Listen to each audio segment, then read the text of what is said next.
जय हिंद दोस्तों, स्वागत आपका अपने यूट्यूब चैनल पर। दोस्तों कैसे हो मेरे प्यारे हवलदारों और हवलदारनियों। आज हम करने वाले हैं चैप्टर नंबर 3 साउंड यानी कि ध्वनि। कंप्लीट इसकी थ्योरी देखने वाले हैं, जो भी इंपॉर्टेंट थ्योरी इसकी बनती है, प्लस में इंपॉर्टेंट एमसीक्यूज़ जो प्रीवियस ईयर एग्जामिनेशन के अंदर पूछे गए हैं, प्लस में एनसीईआरटी के अंदर जो एग्जाम्पलर और न्यूमेरिकल दे रखे हैं वो सारे इस वीडियो के अंदर कवर करने वाले हैं। दोस्तों उससे पहले हमने आपके लिए 11 घंटे की केमिस्ट्री का वीडियो अपलोड कर रखा है, जिसके अंदर हमने सारे चैप्टर कवर किए हैं AWTPO के। ठीक है, तो अगर आपने वो वाला वीडियो नहीं देखा है, काफ़ी हेल्पफुल रहेगा। एक शॉर्ट टर्म के अंदर आप अपनी केमिस्ट्री को कंप्लीट कर सकते हो MCQs के साथ। ठीक है, तो उस वीडियो का लिंक आपको मिल जाएगा डिस्क्रिप्शन बॉक्स के अंदर। दोस्तों अगर आप ये सारे MCQs और मॉक टेस्ट लगाना चाहते हैं AWTPO के अंदर, तो आप रैंकस IQ एप्लीकेशन को डाउनलोड कर सकते हैं, जिसका लिंक आपको मिल जाएगा डिस्क्रिप्शन बॉक्स के अंदर। जो भी इम्पोर्टेंट क्विज़ हमने आपके साथ यूट्यूब पर कवर किए हैं, वो सारे क्विज़ आपको AWTPO वाले टेस्ट सीरीज के अंदर देखने को मिल जाएंगे। तो मॉक टेस्ट के साथ आपको साइंस के यहाँ पर सेक्शनल टेस्ट भी देखने को मिलेंगे चैप्टर वाइज। ठीक है, very very important test series आपके लिए रहेगी। तो फटाफट से रैंकस IQ एप्लीकेशन को डाउनलोड कर लो। और ये जो आपकी टेस्ट सीरीज है 15 अक्टूबर से पहले, यानी कि 50 के 50 मॉक टेस्ट आपको प्रोवाइड करवा दिए जाएंगे। कंप्यूटर के 400 प्लस MCQs आपको मिल जाएंगे। इस वीडियो का लिंक भी आपको डिस्क्रिप्शन में मिल जाएगा, या आप प्लेलिस्ट के अंदर विजिट कर सकते हैं, जहां पर आपको ये सारे क्वेश्चन कंप्यूटर के देखने को मिल जाएंगे। दिल्ली पुलिस HCM वाली टेस्ट सीरीज ज्वाइन कर सकते हैं। ठीक है, जिसके अंदर आपको 50 प्लस बाईलैंग्वेज टेस्ट आपको मिलेंगे। ठीक है, 23 मॉक टेस्ट हमारे हो चुके हैं और जल्द ही ये टेस्ट सीरीज आपकी 25 सितंबर से पहले हम कंप्लीट करवाने की यहाँ पर पूरी कोशिश करने वाले हैं। तो फटाफट से एनरोल कर सकते हैं, रैंकस IQ एप्लीकेशन को डाउनलोड कीजिए, जिसका लिंक आपको मिल जाएगा डिस्क्रिप्शन बॉक्स के अंदर।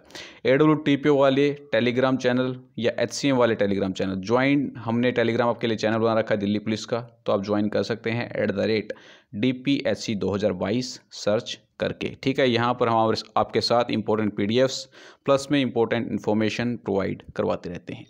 चलिए स्टार्ट करते हैं। काफ़ी इंपॉर्टेंट चैप्टर आपके लिए रहने वाला है, तो फटाफट से वीडियो को लाइक कर दीजिए और दोस्तों के साथ शेयर करना बिल्कुल भी मत भूलिए। यही हमारे लिए एक गुरुदक्षिणा रहेगी, जिससे हमें मोटिवेशन मिलेगा ऐसा कंटेंट आपको प्रोवाइड करवाने के लिए। चलिए स्टार्ट करते हैं। दोस्तों साउंड की स्टडी करने से पहले हमें ये पता होना चाहिए कि वेव क्या होती हैं। तो वेव आपका एक प्रकार का डिस्टरबेंस होता है। जब पार्टिकल्स के अंदर वाइब्रेशन होता है तो ये डिस्टरबेंस क्या करता है, मूव करता है। ठीक है, इसे ही हम बोलते हैं वेव यानी कि तरंग। वेव आपका एक प्रकार का डिस्टरबेंस होता है। जब पार्टिकल्स के अंदर वाइब्रेशन होता है तो ये डिस्टरबेंस क्या होता है, मूव करता है। इसे ही हम बोलते हैं वेव। ये डेफिनेशन आपको याद यहाँ पर रखनी है। जैसे हमारा करंट एक एनर्जी की फॉर्म है, करंट आपका एक एनर्जी की फॉर्म है, हीट आपकी एक एनर्जी की फॉर्म है, वैसे ही आपका जो साउंड है ये भी आपकी एक एनर्जी की फॉर्म है, जो कि एक वेव की फॉर्म में ट्रैवल करता है। तो ये पॉइंट आपको याद रखना है। Sound is a form of energy that propagates in the form of wave. ध्वनि ऊर्जा का एक रूप है जो तरंग के रूप में प्रसारित या यात्रा करती है।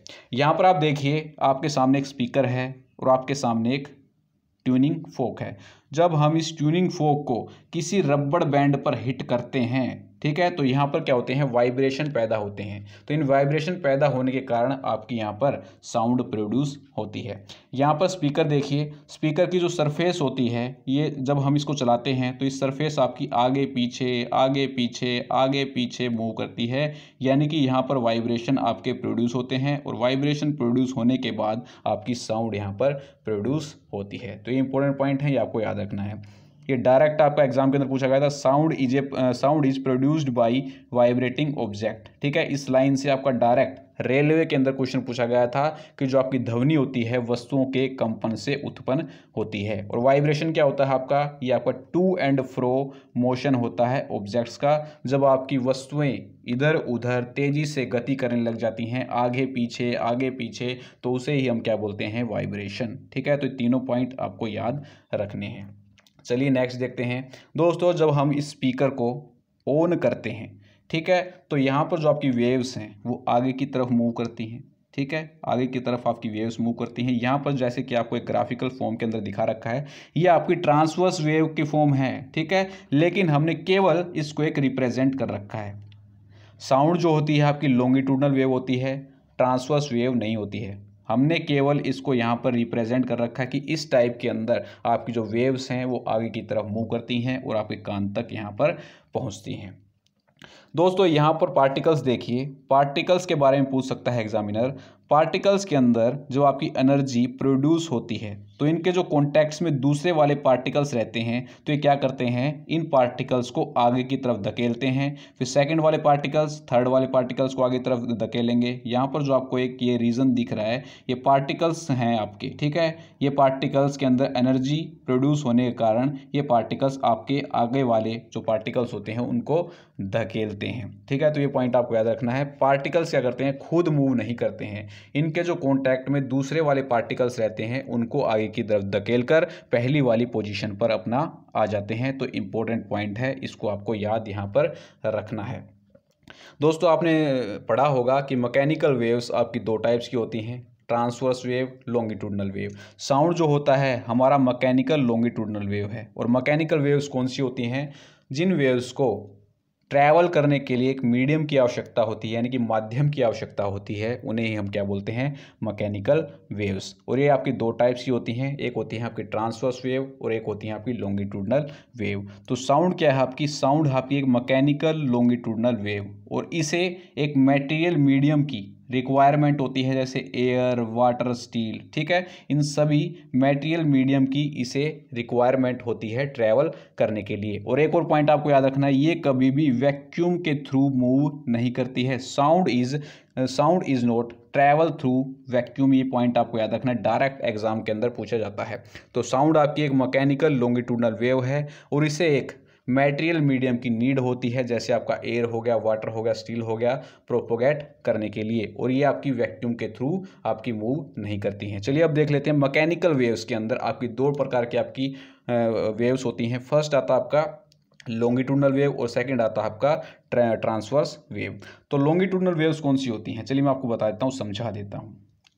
ये स्पीकर है आपका, ठीक है। तो स्पीकर के अंदर से जब यहाँ से आपकी एनर्जीज निकलती हैं, एनर्जी की फॉर्म में आपकी वेव्स निकलती हैं, तो ये आपकी कान की तरफ आगे की तरफ मूव करती हैं, ठीक है। और जो पार्टिकल्स हैं, पार्टिकल की डायरेक्शन भी आपकी क्या होती है, यही डायरेक्शन होती है। क्या करते हैं, ये आगे वाले पार्टिकल्स को आगे की तरफ धकेल कर पहले वाली पोजीशन के अंदर आ जाते हैं, फिर आगे वाले उससे अगले वाले पार्टिकल्स को आगे की तरफ धकेल कर पीछे की तरफ फिर आ जाते हैं, ठीक है। तो यहाँ पर आप देखिए, वेव और जो पार्टिकल हैं दोनों आपस में क्या हैं, पैरेलल हैं। जब आपकी वेव्स और पार्टिकल दोनों आपस में पैरेलल हों तो उसे हम क्या बोलते हैं, लॉन्गिट्यूडनल वेव। ये आपको याद रखना है। जब वेव्स और पार्टिकल्स आपस में क्या हो, पैरेलल पोजीशन के अंदर हो, तो उसे हम बोलते हैं लॉन्गिट्यूडनल वेव। और ट्रांसवर्स वेव के अंदर जब आपकी वेव्स और पार्टिकल्स आपस में क्या हो, परपेंडिकुलर हो, यानी कि 90 डिग्री का कोण बनाए, तो उसे हम क्या बोलते हैं, ट्रांसवर्स वेव। तो ये आपको याद रखना है, लॉन्गिट्यूडनल और ट्रांसवर्स वेव कौन सी होती हैं। तो लॉन्गिट्यूडनल वेव्स के अंदर क्या होता है, वेव्स और पार्टिकल आपस में क्या होते हैं, पैरेलल होते हैं दोनों आपस में।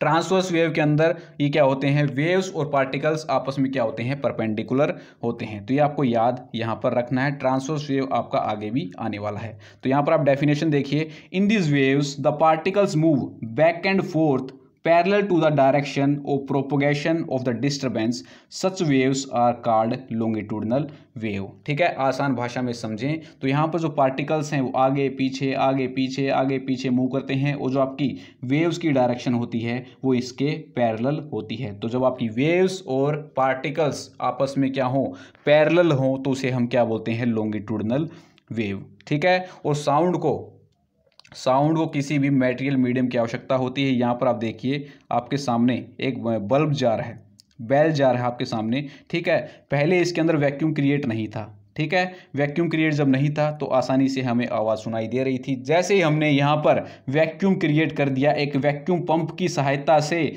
तो यहाँ पर हमें साउंड बिल्कुल भी सुनाई नहीं दे रही है। तो ये एक्सपेरिमेंट आपका एनसीईआरटी के अंदर दे रखा है। तो इससे ये सिद्ध होता है हमारा कि साउंड जो है ये एक मीडियम के थ्रू आपकी ट्रैवल करती है। जैसे ही हम वैक्यूम क्रिएट कर देंगे, साउंड आपकी ट्रैवल नहीं होगी। तो ये सारे इंपॉर्टेंट पॉइंट्स है भाई, इनको एक एक करके याद रखना है। और लॉन्गिट्यूडनल को हिंदी में बोलते हैं की अनुदैर्घ्य तरंगे। और आशा करता हूं यहां तक आपको सभी पॉइंट्स समझ में आ गए होंगे। सारे पॉइंट्स इंपॉर्टेंट हैं, एनसीईआरटी की लाइन टू लाइन में आपको यहां पर करवा रहा हूं। चलिए भाई नेक्स्ट आता है, a wave is a disturbance, बता दिया मैंने आपको, which moves through a medium by vibration of the particle of the medium, so sound is considered as wave. तो वेव क्या होता है, आपका एक प्रकार का डिस्टर्बेंस होता है, जैसे आपका पार्टिकल्स के अंदर वाइब्रेशन होता है तो ये आपके एक मीडियम के थ्रू क्या करते हैं, मूव करते हैं। तो इस डिस्टर्बेंस को ही क्या बोलते हैं हम, वेव, और जो आपकी साउंड होती है वो आपकी वेव ही होती है। चलिए नेक्स्ट पॉइंट देखिए, When an object vibrates, the particles around the medium vibrates. The particles in contact with the vibrating object is first displaced from its equilibrium position. ठीक है, जब कोई वस्तु कंपन करती है तो माध्यम के चारों ओर कण जो आपके विद्यमान होते हैं वो कंपन करते हैं, और कंपन करने वाली वस्तु के संपर्क में आने वाले कण को पहले अपनी संतुलन स्थिति से विस्थापित किया जाता है। तो मैंने आपको पहले समझा दिया था ये पॉइंट। ठीक है, जैसे ही आपका जो ऑब्जेक्ट है ये क्या करता है, वाइब्रेट करता है। तो यहाँ पर आप पार्टिकल्स देखिए, ये पार्टिकल्स तो आपको दिख रहे हैं, जो आपके पहले वाले पार्टिकल्स हैं ये आप देखिए, ये पार्टिकल्स आपके नेक्स्ट वाले पार्टिकल्स को, यानी कि अगले वाले जो कण हैं इसके चारों तरफ मौजूद हैं, उनको क्या करता है, आगे की तरफ धकेल कर अपनी पहली वाली पोजीशन के अंदर आ जाता है। ठीक है, तो ये पॉइंट मैं आपको समझा चुका हूँ और आशा करता हूँ ये पॉइंट आपको समझ में आ गया होगा। चलिए नेक्स्ट पॉइंट देखिए, the disturbance produced by vibrating body travels through the medium but particles do not move forward themself. ठीक है, जो डिस्टर्बेंस होता है यानी कि जो वेव्स होती हैं हमारी, ये आगे की तरफ मूव करती हैं, लेकिन जो पार्टिकल्स हैं ये आगे की तरफ मूव नहीं करते हैं, ये अगले वाले पार्टिकल यानी कि चारों तरफ जो उसके आपके पार्टिकल्स प्रेजेंट होते हैं उनको आगे की तरफ धकेल कर अपनी पहली वाली पोजीशन के अंदर आ जाते हैं। तो ये पॉइंट आपको याद रखना है, केवल आपका डिस्टर्बेंस जो होता है वाइब्रेटिंग बॉडी से, वो केवल ट्रैवल करता है, पार्टिकल आपके ट्रैवल यहाँ पर नहीं करेंगे। नेक्स्ट पॉइंट देखिए भाई, a vibrating object produces a series of compression and rarefaction.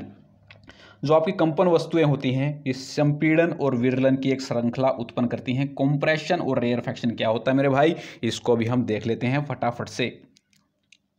तो कंप्रेशन क्या होता है, compression are the region of high pressure and density. Compression देखिए यहाँ पर, ये है आपका कंप्रेशन, यहाँ पर क्या है आपका हाई प्रेशर है और हाई डेंसिटी है, तो आपके जो पार्टिकल्स हैं बिल्कुल क्लोजली पैक्ड हैं। कंप्रेशन देखिए यहाँ पर, ये कंप्रेशन है आपका। ठीक है, तो यहाँ पर क्या है आपकी हाई प्रेशर है और हाई आपकी डेंसिटी है, और ऐसा होने के कारण जो आपके पार्टिकल्स हैं वो क्लोजली पैक्ड यहाँ पर रहेंगे। ठीक है, तो ये होता है आपका कंप्रेशन। सेकेंड है आपका रेयरफैक्शन। तो रेयरफैक्शन क्या होता है आपका, जहाँ पर आपकी लो प्रेशर है, लो डेंसिटी है, लो प्रेशर है, लो डेंसिटी है। ठीक है, तो यहाँ पर जो पार्टिकल्स हैं वो थोड़े से आपके दूर दूर रहेंगे। ठीक है, तो ये पॉइंट आपको याद रखना है। कंप्रेशन और रेयरफैक्शन आपका क्या होता है, कंप्रेशन के अंदर आपका हाई प्रेशर रहेगा और हाई डेंसिटी रहेगी, यानी कि उच्च दबाव रहेगा और उच्च घनत्व आपका रहेगा, और यहाँ पर जो आपके कण रहेंगे वो सघन रहेंगे, बिल्कुल नजदीक आपको देखने को यहाँ पर मिलेंगे। किसके अंदर, संपीड़न के अंदर। और विरलन के अंदर आपके जो कण हैं वो फैले हुए रहेंगे, क्योंकि यहाँ पर कम दबाव रहेगा और कम आपका घनत्व रहेगा। तो इसे ही हम क्या बोलते हैं, विरलन। तो हिंदी और इंग्लिश दोनों वालों को समझ में यहाँ पर आसानी से आ गया होगा, काफ़ी इजी टॉपिक रहेगा, कोई इसमें दिक्कत वाली बात यहाँ पर नहीं है। यहाँ पर एनसीईआरटी के अंदर आपका दे रखा है, स्पीकर के अंदर जैसे हम स्पीकर को बजाते हैं ऑब्जेक्ट आपका वाइब्रेट होता है, तो यहाँ पर आप देखिए compression rarefaction, compression rarefaction, compression rarefaction, compression rarefaction. यहाँ पर देखिए pressure high high density, high pressure high density, high pressure high density, high pressure high density, तो इसे हम क्या बोलते हैं, कंप्रेशन। फिर आता है आपका रेयरफैक्शन। तो रेयरफैक्शन के अंदर low pressure low density, low pressure low density, low pressure low density. ठीक है, तो ऐसे ही ये जो साउंड है आपकी आगे की तरफ मूव कर हमारे कान तक पहुँचती है, और इसके अंदर आपका एक सीरीज के अंदर कंप्रेशन रेयरफैक्शन होता है, कंप्रेशन रेयरफैक्शन होता है। फिर वो जो आपकी वेव्स हैं वो आगे की तरफ आपकी ट्रैवल करती हैं। ठीक है, इस फॉर्म में आप देख लीजिए। तो इस फॉर्म में हम प्रेशर की फॉर्म में देखें तो प्रेशर ज़्यादा प्रेशर कम, प्रेशर ज़्यादा प्रेशर कम, प्रेशर ज़्यादा प्रेशर कम, प्रेशर ज़्यादा प्रेशर कम। ग्राफ की फॉर्म में देखिए, ग्राफ की फॉर्म में क्या है आपकी ट्रांसवर्स वेव की फॉर्म में हमने केवल दिखाया इसको। ठीक है, लेकिन जो आपकी क्या है, जो आपकी वेव्स होती हैं, साउंड वेव्स होती हैं, वो ट्रांसवर्स वेव नहीं होती हैं। ये जो आपका ग्राफिकल रिप्रेजेंटेशन दे रखा है, ऐसे आपकी ट्रांसवर्स वेव मूव करती हैं। ठीक है। लेकिन जो आपकी साउंड होती है वो ट्रांसवर्स वेव नहीं होती है, ये आपको याद रखना है। केवल हमने ग्राफिकली रिप्रेजेंटेशन यहाँ पर दे रखा है डेंसिटी और प्रेशर का। डेंसिटी ज़्यादा, डेंसिटी ज़्यादा, फिर डेंसिटी कम, डेंसिटी ज़्यादा, फिर डेंसिटी कम, डेंसिटी ज़्यादा, डेंसिटी कम, डेंसिटी ज़्यादा, डेंसिटी कम। ऐसे ही प्रेशर ज़्यादा, प्रेशर कम, प्रेशर ज़्यादा, प्रेशर कम, प्रेशर ज़्यादा, प्रेशर कम, प्रेशर ज़्यादा, प्रेशर कम। तो ऐसे ही एक सीरीज के अंदर कंप्रेशन और यहाँ पर रेयरफेक्शन आपको देखने को मिलने वाले हैं। तो ये इंपॉर्टेंट पॉइंट हैं, आपको एक एक पॉइंट यहाँ पर याद रखना है, ठीक है। Is the very very important. Crest और ट्रफ भी हम देखने वाले हैं, आपको बिल्कुल भी यहाँ पर दिक्कत नहीं लेनी है। क्रेस्ट और ट्रफ देखिए आप, जो आपका अपर पोर्शन होता है, ठीक है, जो आपका ऊपरी भाग होता है वक्र के अंदर, उसे हम क्या बोलते हैं, क्रेस्ट यानी कि शिखा। शिखा, और इसको एनसीईआरटी के अंदर श्रृंग भी बोलते हैं। श्रृंग भी आपको याद रखना है, क्या पता एग्जामिनर श्रृंग पूछ ले आपसे, शिखा ना पूछे। तो क्रेस्ट को हिंदी में बोलते हैं श्रृंग, श्रृंग आपको याद रखना है, ठीक है। और जो आपका लोअर पोर्शन होता है उसे क्या बोलते हैं हम, ट्रफ। ट्रफ यानी कि गर्त। यहाँ पर आप देख सकते हैं जो आपका ऊपर वाला पोर्शन है, ये वाला जो पोर्शन है इसे हम क्या बोलते हैं, क्रेस्ट यानी कि श्रृंग। और जो नीचे वाला ये पोर्शन आपको देखने को मिल रहा है ये क्या है, आपका ट्रफ यानी कि गर्त। ये है आपका क्रेस्ट, ये है आपका ट्रफ, ये है आपका ट्रफ, ये है आपका क्रेस्ट, ठीक है। तो ये आपको याद रखना है। ऊपर वाला पोर्शन जो होता है आपका, ऊपरी भाग जो होता है आपका वक्र का, उसे हम बोलते हैं श्रृंग। और जो आपका निचला भाग होता है उसे हम क्या बोलते हैं, गर्त। तो दोनों पॉइंट आपको याद रखने। डायरेक्ट डेफिनेशन यहाँ से बन सकती है कि क्रेस्ट क्या होता है, श्रृंग क्या होता है, ट्रफ क्या होता है, गर्त क्या होती है। तो इसको आपको याद यहाँ पर रखना है। It is the very very important. चलिए भाई, इस पॉइंट को छोड़िए, इसको काट दीजिए, ठीक है, एक्स्ट्रा टाइप हो गया ये। हमने बताया था आपको ट्रांसवर्स वेव क्या होती हैं, बता चुका हूँ, तो इसकी थ्योरी देख लेते हैं। In this waves the particle oscillates up and down perpendicular to the propagation of the direction of disturbance. एक आपकी अन्य प्रकार की तरंगें हैं, कौन सी हैं, अनुप्रस्थ तरंगे। इन तरंगों में कण विक्षोभ की दिशा के प्रसार के लंबवत आपके होते हैं, ठीक है। ये आपको देख लेना, इसमें थोड़ा सा मिसप्रिंट आपका रहेगा। ये आपका एक धागा है, जैसे हमने धागे के अंदर यहाँ पर डिस्टर्बेंस यानी कि विक्षोभ पैदा किया, यहाँ पर हमें इसको ऐसे क्या किया, इसके अंदर डिस्टर्बेंस क्रिएट किया। तो पार्टिकल्स हैं ये आपके, मान लीजिए ये आपके पार्टिकल्स हैं, ठीक है। तो ये पार्टिकल्स जो यहाँ पे कण, ये ऊपर नीचे क्या करते हैं, मूव करते हैं, ठीक है। और जो आपकी वेव्स हैं वो आपकी सीधी यहाँ पर मूव करती हैं। तो यहाँ पर जो आपके वेव्स और जो आपके पार्टिकल हैं दोनों आपस में क्या रहेंगे, परपेंडिकुलर देखने को मिलने वाले हैं। डायरेक्शन आपकी वेव की ये है और पार्टिकल की आपकी ऊपर नीचे यहाँ पर क्या करते हैं, मूव करते हैं। तो वेरी वेरी इंपॉर्टेंट डेफिनेशन है ट्रांसवर्स वेव की। ट्रांसवर्स वेव के अंदर जो आपके पार्टिकल्स हैं और आपकी जो वेव्स हैं दोनों आपस में क्या रहते हैं, परपेंडिकुलर रहते हैं। साउंड हमारी लॉन्गिट्यूडनल वेव है, ट्रांसवर्स वेव नहीं है। Sound is A mechanical longitudinal wave. It is the very very important point. चलिए भाई, नेक्स्ट बताइए। लाइट आपसे पूछी जाए तो किस प्रकार की वेव है, ये बताना है भाई आपको। लाइट जो है आपकी एक ट्रांसवर्स वेव होती है, लेकिन आपकी मैकेनिकल वेव नहीं है। It is very very important, ये आपको याद रखना है। Light is a transverse wave but not a mechanical wave, यानी कि एक आपकी अनुप्रस्थ तरंगे हैं लेकिन ये यांत्रिक तरंगे नहीं होती हैं। It is a very very important point, ये आपको याद रखना है, ठीक है। तो हमने सारी बेसिक बातें या डिस्कस कर ली हैं। साउंड क्या होता है, वाइब्रेशन कैसे पैदा होता है, मैकेनिकल वेव्स क्या होती हैं, मैकेनिकल वेव कितने टाइप की होती हैं, तो ये सारी बातें हमने आपको बता दी हैं। साउंड के अंदर कंप्रेशन क्या होता है, रेयरफेक्शन क्या होता है, कहाँ पर हाई डेंसिटी, कहाँ पर हाई प्रेशर, कहाँ पर लो डेंसिटी, कहाँ पर लो प्रेशर, तो ये सारी बातें हम यहाँ पर डिस्कस कर चुके हैं और यहीं से आपको डायरेक्ट एग्जाम में क्वेश्चन देखने को मिलेंगे। एक एक बात आपको यहाँ पर याद मेरी रखनी है। चलिए नेक्स्ट आता है अब कैरेक्टरिस्टिक्स ऑफ साउंड वेव्स, ध्वनि तरंगों की विशेषताएं अब हम यहाँ पर देखने वाले हैं। तो सबसे पहले आता है आपका फ्रीक्वेंसी ऑफ साउंड वेव, ध्वनि तरंग की आवृत्ति। तो फ्रीक्वेंसी क्या होती है आपकी, द नंबर ऑफ ऑसिलेशन पर unit time is called frequency.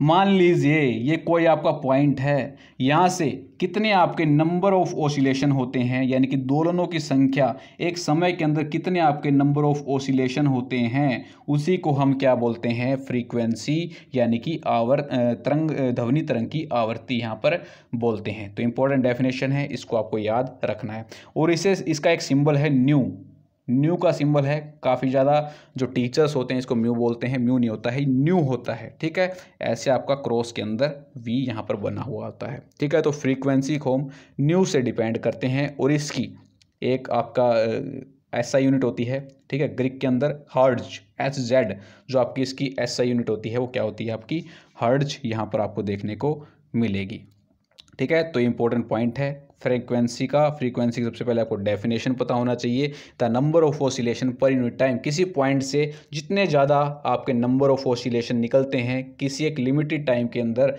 किसी टाइम के अंदर, तो उसे हम क्या बोलते हैं, frequency of the sound wave, ध्वनि तरंग की आवृत्ति बोलते हैं। और इसे हम न्यू से रिप्रेजेंट करते हैं और इसकी जो एसआई यूनिट होती है वो होती है आपकी हर्ट्ज, ठीक है। तो यहाँ पर आप देख लीजिए, इसे ही हम पूरा क्या बोलेंगे, ये कोई पॉइंट है आपका, पॉइंट से यहाँ पर क्या निकली आपकी एक वेव यहाँ पर निकली, ओसिलेशन यहाँ पर निकला, ठीक है। तो यहाँ से यहाँ तक जो आपकी रहेगी क्या रहेगी, फ्रीक्वेंसी, ठीक है। तो 1 सेकंड के अंदर आपके कितने नंबर ऑफ ओसिलेशन पास हुए उसे हम क्या बोलते हैं, फ्रीक्वेंसी बोलते हैं। नेक्स्ट आता है आपका टाइम पीरियड, ठीक है। तो टाइम पीरियड क्या होता है, इनवर्सली प्रोपोर्शनल टू होता है फ्रीक्वेंसी से। इस फॉर्मूला से डायरेक्ट आपको एग्जाम के अंदर क्वेश्चन देखने को मिलते हैं। एग्जामिनर क्या करता है, कई बार आपको फ्रीक्वेंसी की वैल्यू दे देगा, टाइम पूछ लेगा, कई बार आपको टाइम की वैल्यू दे देगा, फ्रीक्वेंसी पूछ लेगा, ठीक है। तो T = 1/V या V हम लिखना चाहें तो 1/T, आपको ये एक्सप्रेशन यहाँ पर याद रखना है, ठीक है भाई। नेक्स्ट आता है आपका एम्पलीट्यूड ऑफ साउंड वेव, ध्वनि तरंग का आयाम क्या होता है। तो ये क्या होता है, the amplitude of sound is the height of crest और ट्रफ। ध्वनि तरंग का आयाम शिखा या गर्त की ऊंचाई होती है। देखिए आप यहाँ पर, ये हमारा क्या होता है, क्रेस्ट, ये क्या होता है हमारा ट्रफ।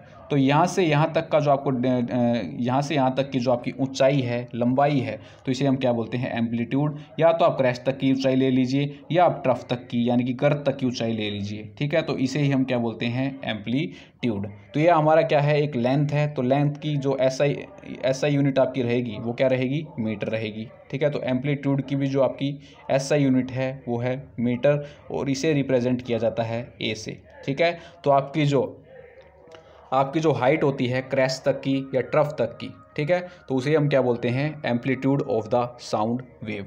काफ़ी आसान है, कोई दिक्कत वाली बात यहाँ पर नहीं होगी।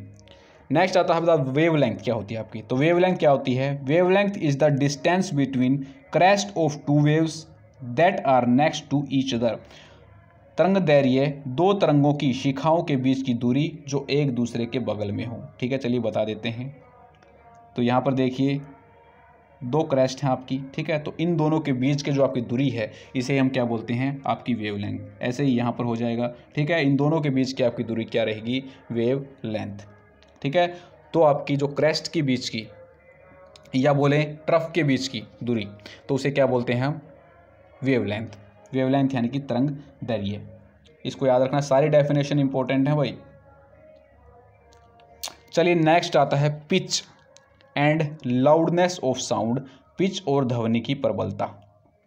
तो क्या होता है, the pitch of sound depends on the frequency of vibration. जो ध्वनि की पिच होती है आपकी यानी कि तीक्ष्णता या स्पष्टता या कंपन की आवृत्ति पर आपकी डिपेंड करती है। तो पिच आपकी किस पर डिपेंड करती है, फ्रीक्वेंसी ऑफ द वाइब्रेशन पर। तो फ्रीक्वेंसी ज़्यादा होगी तो पिच आपकी ज़्यादा होगी, फ्रीक्वेंसी कम होगी तो आपकी पिच जो है वो कम यहाँ पर रहने वाली है, यानी कि साउंड आपकी यहाँ पर कम रहेगी। यहाँ पर देखिए next point, if the frequency is high, यदि आवृत्ति आपकी अधिक होगी तो जो आपकी ध्वनि की पिच है वो ज़्यादा होगी। इंपॉर्टेंट पॉइंट है भाई, डायरेक्ट एग्जाम में क्वेश्चन देखने को मिलेगा। अगर फ्रीक्वेंसी कम होगी तो आपकी जो साउंड की है वो लो पिच यहाँ पर रहने वाली है। यदि आवृत्तियाँ भी कम होगी तो ध्वनि की पिच वो क्या होगी, कम यहाँ पर आपको देखने को मिलेगी। तो यही आपका जो आपकी पिच होती है साउंड की वो फ्रीक्वेंसी पर डिपेंड करती है वाइब्रेशन की, ठीक है। तो इंपॉर्टेंट पॉइंट है, इसको आपको याद रखना है।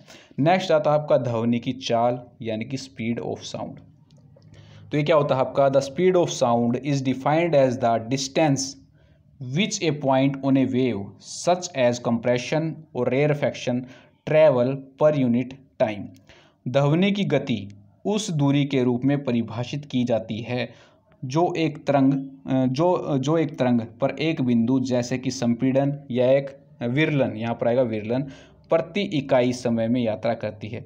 ठीक है, यहाँ पर देखिए, मान लीजिए कंप्रेशन रेयरफेक्शन हो रहा है आपका, ये कोई आपका एक पॉइंट है। ठीक है, तो यहाँ से मान लीजिए आपकी कोई वेव निकली। ठीक है, तो एक टाइम के अंदर यहाँ से यहाँ तक आपका जो डिस्टेंस कवर किया है किसने, वेव ने, तो उसे हम क्या बोलते हैं, स्पीड ऑफ साउंड यहाँ पर बोलते हैं। ठीक है, याद रखना आपको, स्पीड ऑफ साउंड क्या होती है, जो आपका वेव ने डिस्टेंस ट्रेवल किया है पर यूनिट टाइम के अंदर, तो उसे हम क्या बोलते हैं, यहाँ पर स्पीड ऑफ साउंड बोलते हैं। स्पीड का एक्सप्रेशन आपको पता ही है, v is equal to distance upon time होता है, v is equal to D upon time. ये और एक्सप्रेशन आपको याद रखना है, v is equal to lambda v। इसके अंदर आपका लैम्डा क्या होता है, वेवलेंथ होती है, और न्यू यहाँ पर क्या होता है, आपका फ्रीक्वेंसी होती है। तो दोनों एक्सप्रेशन आपको याद रखने, न्यूमेरिकल्स के अंदर इसका यूज़ किया जाएगा। नेक्स्ट पॉइंट देखिए, the speed of sound is more in solid, less in liquid and least in gases.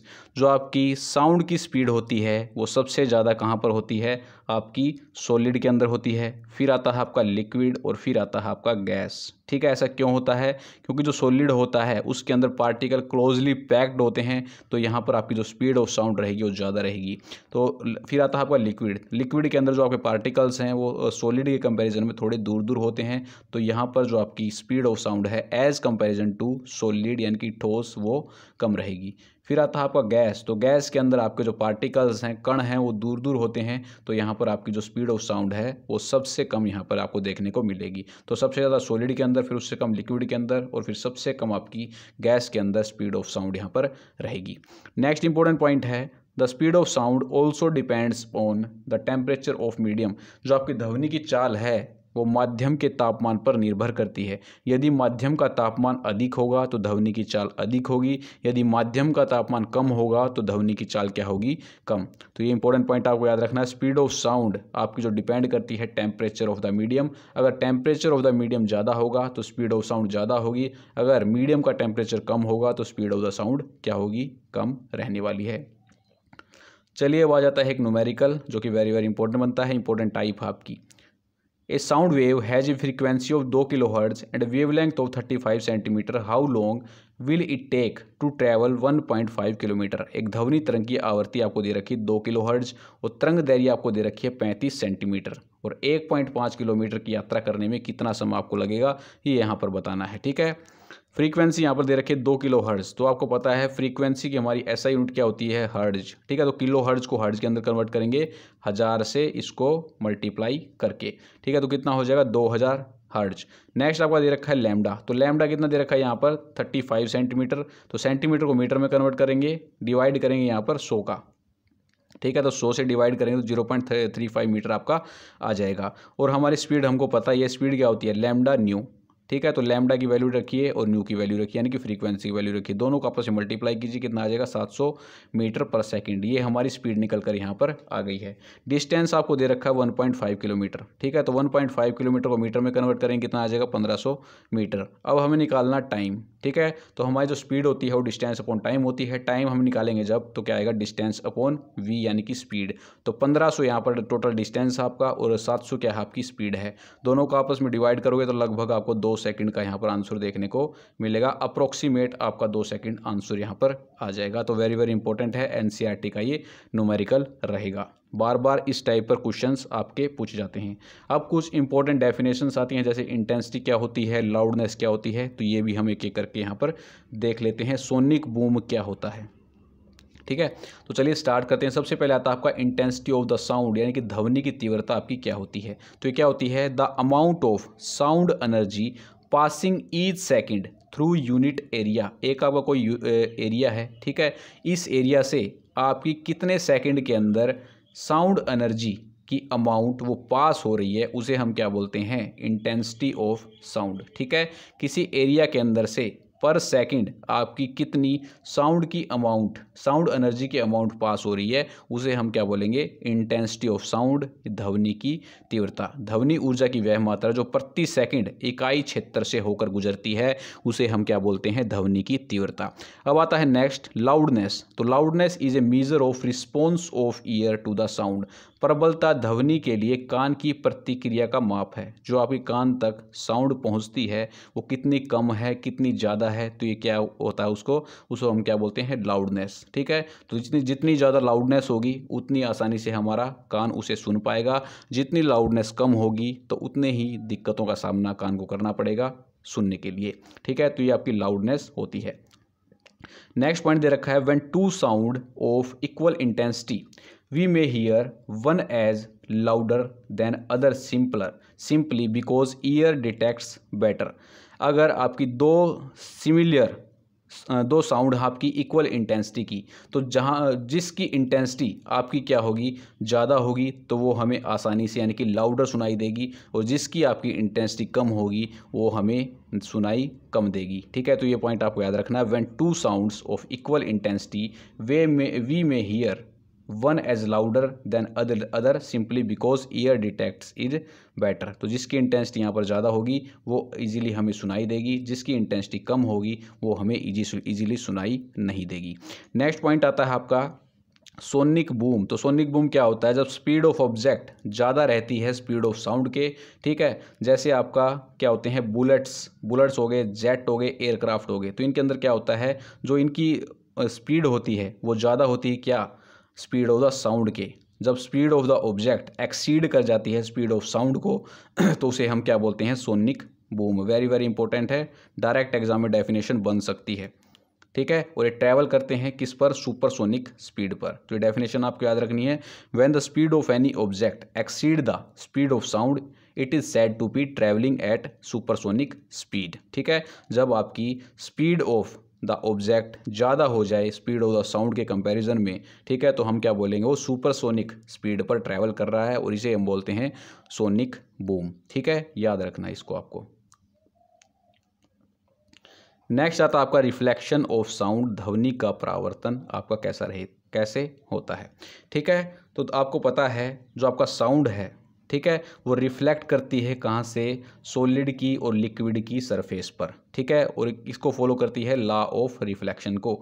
जो आपकी साउंड है वो सॉलिड और लिक्विड की सरफेस पर क्या करती है, रिफ्लेक्ट करती है। जैसे यहाँ पर कोई आपका सॉलिड मीडियम हो गया, यहाँ पर आपकी कोई साउंड गई, ठीक है, साउंड इसकी सरफेस पर टकरा कर क्या कर गई, रिफ्लेक्ट कर गई। तो ये यहाँ पर फॉलो करती है आपका लॉज ऑफ रिफ्लेक्शन को। और इसके अंदर आपका जो आपका एंगल ऑफ इंसिडेंस है और एंगल ऑफ रिफ्रैक्शन है, ये दोनों क्या होते हैं, बराबर होते हैं। Angle of incidence is equal to angle of reflection. ये पॉइंट यहाँ पर दे भी रखा है। आपतन कोण परावर्तित कोण के यहाँ पर बराबर होता है, और इंसिडेंट रे, रिफ्लेक्टेड रे और नॉर्मल यहाँ पर एक ही प्लेन के अंदर लाई करते हैं। ये आपकी इंसिडेंट रे हो गई, ठीक है, ये आपकी रिफ्लेक्टेड रे हो गई, और ये आपका हो गया नॉर्मल। ठीक है, तो ये सारे आपके एक ही प्लेन में यहाँ पर क्या करते हैं, लाई करते हैं। तो ये सारे इंपॉर्टेंट पॉइंट हैं, आपको याद रखने हैं। साउंड जो होती है सॉलिड और लिक्विड की सरफेस से रिफ्लेक्ट होती है, ये लॉज ऑफ रिफ्लेक्शन को फॉलो करती हैं। इसके अंदर एंगल ऑफ इंसिडेंस बराबर होता है एंगल ऑफ रिफ्लेक्शन के। इंसिडेंट रे, रिफ्लेक्टेड रे और जो आपका नॉर्मल होता है वो सारे आपके एक ही प्लेन के अंदर यहाँ पर लाई करते हैं। नेक्स्ट आता है आपका इको यानी कि प्रतिध्वनि। यहाँ से बार बार एग्जाम के अंदर क्वेश्चन पूछे जाते हैं। ठीक है, तो याद रखना इसको। यहाँ पर इसको काट दीजिए, पता नहीं ये छोटे छोटे कहाँ से आ रही है misprint. If we shout और clap near a reflecting surface like tall building और mountain we hear the same sound again. ठीक है, कभी भी हम किसी रिफ्लेक्टिंग सरफेस जैसे कोई टाल बिल्डिंग हो गई, पहाड़ हो गए आपके, ठीक है, तो उनके सामने जाने पर जब हम बोलते हैं, जैसे ये लड़का यहाँ पर बोल रहा है, ठीक है, तो ये लड़का यहाँ पर जैसे बोल रहा है तो यहाँ पर क्या हो रहा है, इसकी वेव्स जा रही हैं। ठीक है, तो वेव्स यहाँ पर क्या करती हैं, इस रिफ्लेक्टिंग सरफेस से, ठीक है, रिफ्लेक्टिंग सरफेस से टकराकर वापस इसके पास ही उल्टी आ जाती हैं। ठीक है, तो इसे हम क्या बोलते हैं, इको। और ये क्यों होता है, किसके कारण होता है, रिफ्लेक्शन ऑफ साउंड के कारण। ठीक है, आपने देखा होगा कभी हम जब किसी टाल बिल्डिंग, किसी बड़ी इमारत और पहाड़ के सामने जाने पर जब हम बोलते हैं ज़ोर से, ठीक है, तो हमारी ध्वनि दोबारा से हमें सुनाई देती है। ऐसा क्यों होता है, क्या होता है, वहाँ पर रिफ्लेक्शन होता है साउंड का। यहाँ से वेव्स जाती हैं और उस जो आपका सरफेस होता है उससे टकरा कर आपकी वापस आपके पास दोबारा से सुनाई देती हैं। अगर आपसे यहाँ पर टोटल डिस्टेंस पूछा जाए तो आप क्या बताओगे। यहाँ पर हमें अगर कोई न्यूमेरिकल आ जाए और हमें बोला जाए कि इसके अंदर आप स्पीड निकालिए, स्पीड ऑफ साउंड निकालिए, तो क्या रहेगी। तो इसके अंदर क्या रहेगा, डिस्टेंस जो यहाँ पर हम लेंगे वो 2D लेंगे, क्योंकि जो यहाँ पर वेव ने टोटल डिस्टेंस ट्रेवल किया है वो गई भी है और वापस भी आई है। ठीक है, तो d + d कितना हो जाएगा 2D। तो अगर ऐसे इको के क्वेश्चन के अंदर आपसे वेलो स्पीड पूछी जाए तो उसके अंदर हम फॉर्मूला का यूज़ करेंगे 2D/d। ठीक है, क्योंकि यहाँ पर जो आपका वेव है, वेव ने यहाँ पर डबल डिस्टेंस ट्रेवल किया है, पहले वो गई है और फिर वो वापस आई है। तो d + d कितना हो जाएगा आपका 2D, ये आपको याद रखना है। v = 2D/t डायरेक्ट ये न्यूमेरिकल के अंदर आपको देखने को यहाँ पर मिलने वाला है। नेक्स्ट पॉइंट है to hear an echo clearly the time travel between original sound and the echo must be at least 0.1 second. यहाँ से मान लीजिए आपने कुछ बोला, ठीक है, और वो जो साउंड थी वापस टकरा के आपके पास आई। ठीक है, तो इन दोनों के बीच में जो आपका टाइम पीरियड कम से कम रहना चाहिए जिससे आपको वो ध्वनि दोबारा से सुनाई देगी, तो वो रहना चाहिए 0.1 सेकेंड। ठीक है, 0.1 सेकेंड का कम से कम टाइम होना चाहिए जो आपने ओरिजिनल साउंड यहाँ से निकाली है, फिर वो रिफ्लेक्टिंग सरफेस से रिफ्लेक्ट होकर दोबारा आपके पास आई है, तो दोनों के बीच में जो आपका टाइम पीरियड रहेगा वो रहेगा 0.1 सेकेंड। ये आपको याद रखना है, डायरेक्ट एग्जाम के अंदर क्वेश्चन बनेगा। ठीक है, एक प्रतिध्वनि को स्पष्ट सुनने के लिए मूल ध्वनि और प्रतिध्वनि के बीच में जो समय का अंतराल होना चाहिए वो कम से कम 0.1 सेकेंड होना चाहिए। अगर इससे कम होगा तो वो जो आपको प्रतिध्वनि जो इको है वो सुनाई नहीं देगी। ठीक है, तो 0.1 सेकेंड का कम से कम टाइम हमें यहाँ पर चाहिए है। और जो यहाँ पर स्पीड ऑफ साउंड रहेगी आपकी एयर के अंदर डायरेक्ट पूछी जा सकती है 344 मीटर पर सेकेंड, और 0.1 सेकेंड के अंदर कितना डिस्टेंस ट्रैवल करेगी, तो इसको मल्टीप्लाई कर देंगे हम 0.1 सेकेंड से, तो कितना आ जाएगा 34.4 मीटर। अगर आपसे पूछ ले डिस्टेंस ट्रैवल कितना किया साउंड ने 0.1 सेकेंड के अंदर, तो ये कितना किया 344 मीटर पर सेकेंड। ठीक है, यानी कि वेलोसिटी इनटू टाइम, तो कितना हो जाएगा 0.1 सेकेंड को इसको इससे मल्टीप्लाई कर देंगे, कितना आ जाएगा 34.4 मीटर। तो ये डिस्टेंस आपका ट्रैवल करेगी 0.1 सेकेंड के अंदर, ये आपको याद रखना है।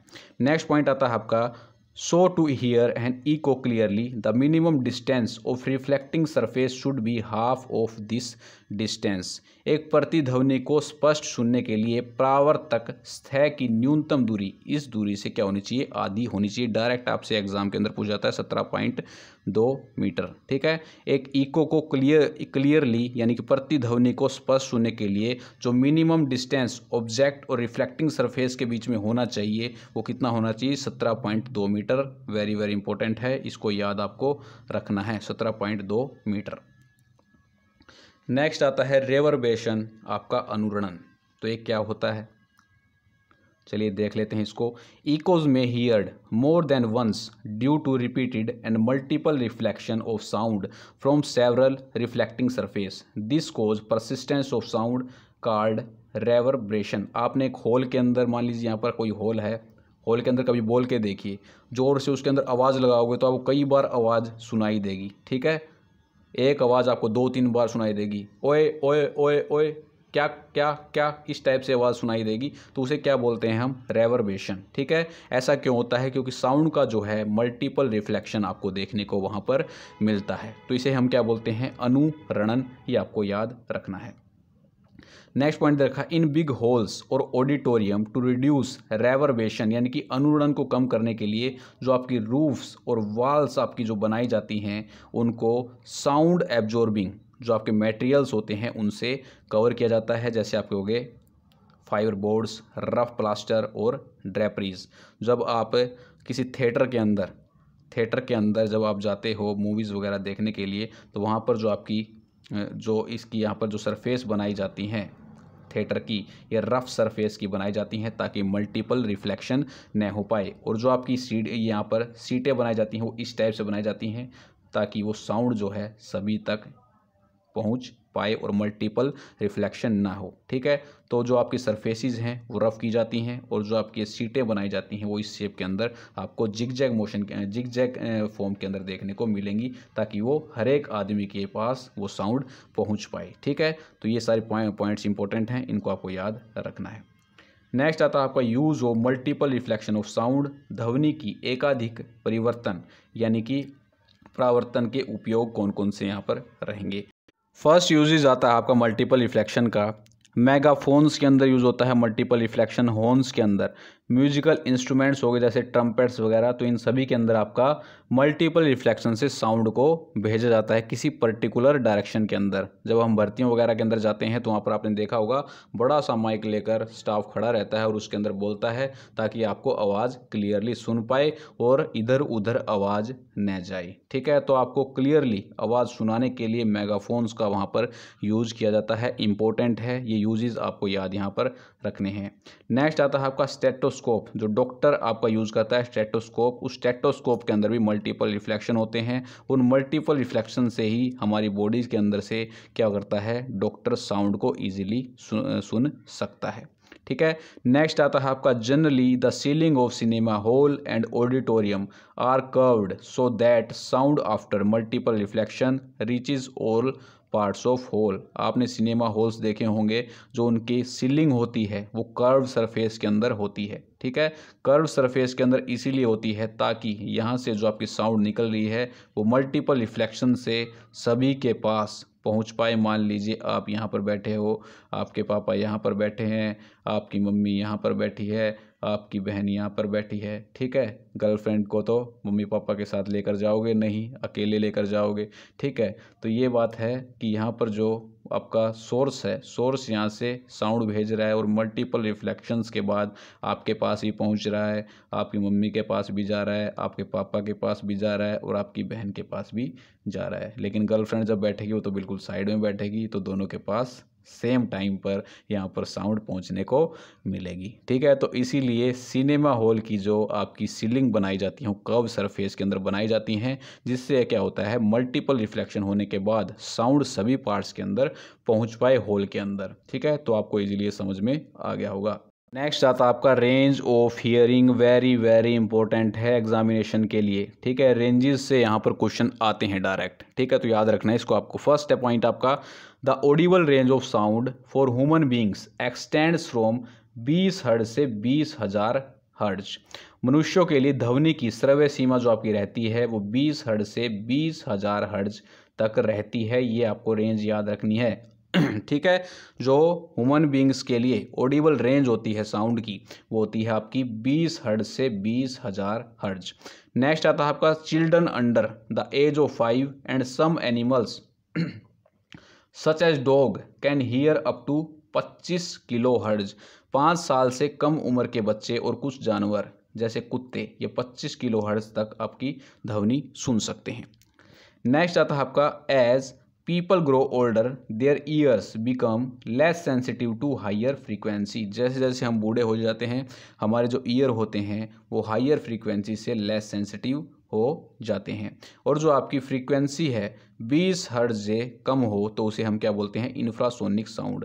अगर फ्रीक्वेंसी 20 हर्ट्ज से कम होगी तो उसे हम क्या बोलेंगे, इंफ्रासोनिक साउंड। ये आपको याद रखना है। रिनोसिरोस जो होते हैं वो कम्युनिकेट करते हैं इंफ्रासाउंड से, और जो फ्रीक्वेंसी होती है लो होती है 5 हर्ट्ज से भी कम होती है आपकी। ठीक है, जो रिनोसिरोस होते हैं वो कम्युनिकेट करते हैं with the help of infrasound, और जो आपकी फ्रीक्वेंसी रहेगी वो 5 हर्ट्ज से भी कम यहाँ पर रहेगी। नेक्स्ट आपका व्हेल्स और एलिफेंट्स ये आपके प्रोड्यूस करते हैं इंफ्रासाउंड रेंज, ये आपको याद रखना है। ठीक है, व्हेल्स और एलिफेंट्स साउंड प्रोड्यूस करते हैं इंफ्रासाउंड रेंज के अंदर, ये भी वेरी वेरी इंपॉर्टेंट पॉइंट। चलिए भाई, नेक्स्ट आता है अल्ट्रासोनिक साउंड या अल्ट्रासाउंड। तो इसके अंदर फ्रीक्वेंसी जब आपकी 20 हर्ट्ज से ज़्यादा फ्रीक्वेंसी हो तो उसे हम क्या बोलते हैं, अल्ट्रासोनिक साउंड या अल्ट्रासाउंड। जब आपकी ध्वनि की आवृत्ति 20 हर्ट्ज से ज़्यादा हो तो उसे हम क्या बोलेंगे, अल्ट्रासोनिक साउंड या अल्ट्रासाउंड कहा जाता है। और ये जो है अल्ट्रासाउंड ये प्रोड्यूस की जाती हैं किसके द्वारा, डॉल्फिन्स के द्वारा, बैट्स के द्वारा, पोर्पोइजेस के द्वारा। जो आपकी बैट्स होती हैं, मान लीजिए कोई बैट्स है, ठीक है, इसे अपना कोई शिकार पकड़ना है तो ये क्या करेगा, अल्ट्रासाउंड यहाँ पर छोड़ेगा। और अल्ट्रासाउंड छोड़ने से ये क्या करेगा, इसके डिस्टेंस का पता लगा लेगा कि कितनी दूरी पर क्या है वो इसका जो क्या है इसका जो भोजन है वो कितनी दूरी पर है। ठीक है, तो जो बैट होता है उसे क्या दिखाई थोड़ी ना देता है, तो वो अपना अल्ट्रासाउंड वेव्स का यूज़ करता है, अल्ट्रासाउंड का यूज़ करता है अपने शिकार का पता लगाने के लिए कि कितनी दूरी पर वो शिकार है मेरे से। ठीक है, जैसे उसे उस दूरी का पता चल जाता है, वो अपने शिकार को झपट्टा मार के खा जाता है। ठीक है, तो ये सारी अल्ट्रासाउंड आपकी यूज़ की जाती है डॉल्फिन्स, बैट्स और पोर्पोइजेस के द्वारा।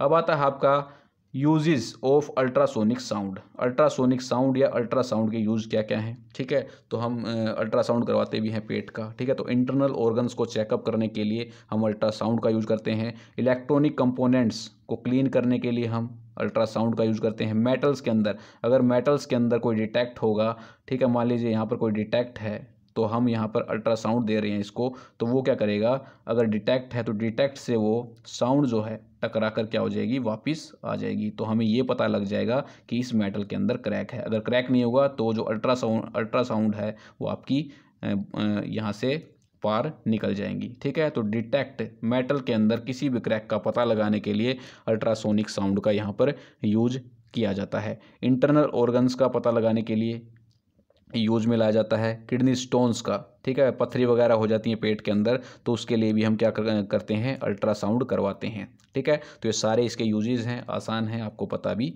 होगा। जैसे यहाँ पर देखिए कोई मेटल ब्लॉक है और इसके अंदर क्या है, ये क्रैक है, यहाँ से हमने क्या दिया, अल्ट्रासाउंड दिया, तो अल्ट्रासाउंड क्या होगा, जैसे ही यहाँ पर क्रैक से टकराएगा तो ये साउंड क्या हो जाएंगी, वापस आ जाएंगी और हमें पता लग जाएगा कि यहाँ पर भाई डिफेक्ट है। ठीक है, अगर डिफेक्ट नहीं होगा तो ये अल्ट्रासाउंड क्या होंगी, बाहर निकल जाएंगी सीधी, किसी से भी नहीं टकराएंगी। ठीक है, तो मेटल्स के अंदर क्रैक को डिटेक्ट करने के लिए इसका यूज़ किया जाता है। अब नेक्स्ट आता है आपका सोनार। तो सोनार की फुल फॉर्म आपको पता होनी चाहिए, सबसे पहले बार बार पूछ जाती है। सोनार की फुल फॉर्म होती है आपकी sound navigation and ranging. Sound navigation and ranging इसकी फुल फॉर्म यहाँ पर रहेगी। तो जो आपकी सोनार होती है ये आपकी अल्ट्रासाउंड का यूज़ करती है, किसको मेज़र करने के लिए, डिस्टेंस को मेज़र करने के लिए, डायरेक्शन को मेज़र करने के लिए, और speed of under water objects. ठीक है, जो पानी के नीचे आपकी वस्तुएं होती हैं उनकी स्पीड का पता लगाने के लिए इसका सोनार का यूज किया जाता है। ठीक है, मान लीजिए यहाँ पर पानी के नीचे आपकी कुछ वस्तुएं हैं। ठीक है, तो यहाँ से क्या होगा, ये जो आपका ट्रांसमीटर ये क्या करेगा, अल्ट्रासाउंड भेजेगा, इससे टकरा कर आपकी वापस डिटेक्टर के पास आ जाएंगी। और ये जो यहाँ पर हम टोटल डिस्टेंस लेंगे वो भी हम 2D ही लेने वाले हैं, क्योंकि इसने जो आपकी स्पीड साउंड है उसने पहले गई है, D डिस्टेंस कवर किया है और आते वक्त भी D डिस्टेंस कवर किया है, तो टोटल डिस्टेंस यहाँ पर 2D यहाँ पर कवर किया है। तो ठीक है, तो इस वाले केस के अंदर भी हम जब स्पीड निकालते हैं तो 2D/T का यूज करते हैं। ठीक है, तो यह पॉइंट आपको याद रखना है, 2D/T यहाँ पर हम स्पीड निकालने के लिए यूज में लाएंगे, जो कि मैंने आपको बता दिया है। चलिए एक न्यूमेरिकल भी यहाँ पर आ जाता है। A ship sends out ultrasound that returns from sea bed and detect after 3.42 second. If the speed of ultrasound through sea water is 531 metre per second, तो what is the distance of sea bed from the ship. एक जहाज ultrasound भेजता है तो समुद्र तल से वापस लौटता है 3.4 सेकंड के बाद। ठीक है, यदि समुद्र जल के माध्यम से अल्ट्रासाउंड की जो आपकी गति है वो 1531 मीटर पर सेकंड है, तो जहाज से समुद्र की दूरी आपको बतानी है। तो मैंने आपको बता दिया है, यहाँ पर जो फॉर्मूला आपका यूज होगा वो होगा 2D/T। ठीक है, तो हमें यहाँ पर क्या निकालना है, 2D निकालना है। ठीक है, तो V/T, V कितना हमें दे रखा है 1531 और टाइम हमें दे रखा है 3.42, दोनों को आपस में मल्टीप्लाई करेंगे तो कितना आएगा 5236। ठीक है, अब 2D बराबर है कितना आ गया हमारा 5236, हमें निकालना है D। तो ठीक है, तो D को हमें निकालना है तो इसे डिवाइड कर देंगे 2 से, तो 2618 मीटर यहाँ पर टोटल डिस्टेंस आ जाएगा। सी बेड से लेके शिप तक का जो आपका डिस्टेंस आएगा, ये मान लीजिए कोई सी बेड है, ये आपकी यहाँ पर कोई शिप है, तो इन दोनों के बीच में जो आपका डिस्टेंस रहेगा वो आ जाएगा 2618 मीटर। एक बात आपको याद रखनी, डिस्टेंस इस केस के अंदर हम 2D ही लेंगे, क्योंकि साउंड ने ट्रैवल करने में भी D टाइम का समय लिया है और आने में भी यहाँ पर जाने में D डिस्टेंस कवर किया है और आने में भी D डिस्टेंस कवर किया है, तो दोनों को हम जोड़ेंगे, टोटल डिस्टेंस यहाँ पर उसने कवर किया है 2D। ठीक है, तो इस बात को आपको याद रखना है, बिल्कुल भी कन्फ्यूज नहीं होना है। चलिए अब नेक्स्ट इंपॉर्टेंट डेफिनेशन आ जाती है नोट। ठीक है, तो नोट क्या होता है, a sound which is produced due to mixture of several frequency. ऐसी साउंड जो प्रोड्यूस होती है जब आपकी कई प्रकार की फ्रीक्वेंसी का मिक्सचर होता है, तो उसे हम क्या बोलते हैं, नोट। ठीक है, याद रखना है, डायरेक्ट एग्जाम के अंदर पूछा जाता है क्वेश्चन। नोट क्या होता है? कई आवर्तियों के मिश्रण के कारण जो आपकी ध्वनि उत्पन्न होती है उसे हम क्या बोलते हैं? नोट बोलते हैं। कई फ्रीक्वेंसियों का जब मिक्सचर होता है और मिक्सचर होने के कारण जो आपकी साउंड प्रोड्यूस होती है तो उसे हम क्या बोलते हैं? नोट बोलते हैं। और ये सुनने में काफ़ी सुखद होती है। जैसे म्यूज़िक जब हम सुनते हैं तो काफ़ी हमें आनंद आता है। ठीक है, तो उसके अंदर क्या होता है? फ्रीक्वेंसी का क्या होता है? मिक्सचर होता है। नॉइस आपको पता है, noise is unpleasant two year. ठीक है, जो सुनने में अच्छा न हो तो उसे हम क्या बोलेंगे? नॉइस बोलेंगे। टोन क्या होती है? A sound of single frequency is called as tone. ठीक है, सिंगल फ्रीक्वेंसी की आपकी जो साउंड होती है उसे हम बोलते हैं टोन। ठीक है, तो ये सारे इंपॉर्टेंट डेफिनेशंस हैं, इनको आपको याद रख लेना है। चलिए भाई, अब आ जाते हैं हमारे एमसीक्यूज़। सारे एमसीक्यूज़ कवर करते हैं एक एक करके, फास्टली करेंगे, टाइम बिल्कुल भी वेस्ट नहीं करेंगे। फर्स्ट क्वेश्चन आता है आपका, which of the following is carried by waves from one place to other. निम्नलिखित में से कौन सी तरंगों द्वारा एक स्थान से दूसरे स्थान तक ले जाया जाता है? ये बताओ भाई। तो वेव्स एक स्थान से दूसरे स्थान पर क्या लेकर जाती हैं? आपकी एनर्जी लेकर जाती हैं मेरे भाई। ऑप्शन सी यहाँ पर आपका राइट हो जाएगा। ठीक है, वेव्स आपकी एक स्थान से दूसरे स्थान पर क्या कैरी करती हैं? एनर्जी को कैरी करती हैं।